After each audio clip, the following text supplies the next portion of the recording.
जरल तरकारी के आवता गमक, ऊपर से डाल देली बेसी नमक।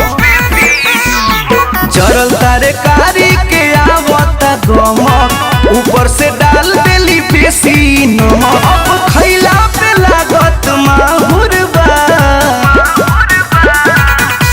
ए भाभी तारा बहन के रहन बड़ी बाबूर बा।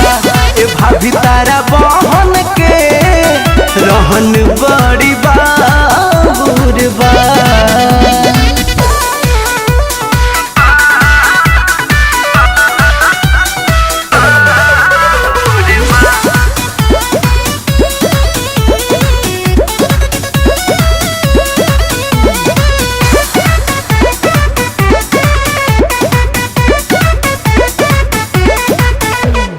देवेली घोर के पानी में मरीचा, कहेली ह सरबत हो।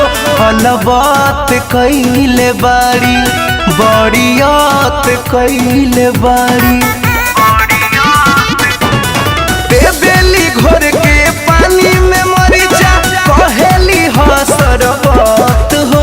हलबत कैले बाड़ी, बड़ियत कैले बाड़ी। कहेली नाता लगाउर बा,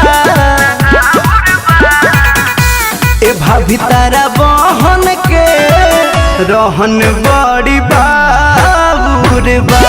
ए भाभी तारा बहन के रहन बड़ी बाबूर बा।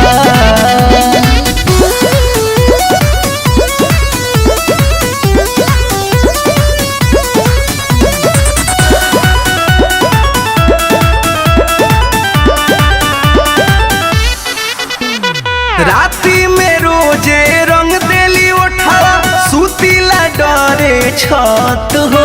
बाउलत धैले बाड़ी, दीपक के गत कैले बाड़ी।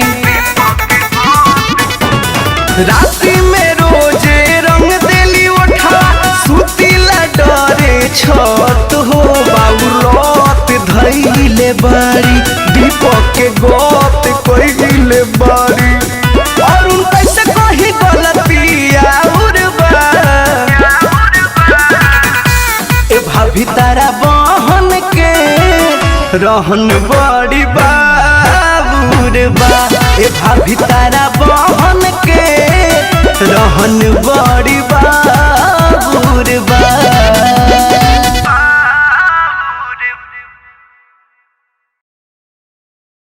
ए भाभी तारा बहन के रहन बड़ी बाबूर बा। ए भाभी तारा बहन के रहन बड़ी बाबूर बा।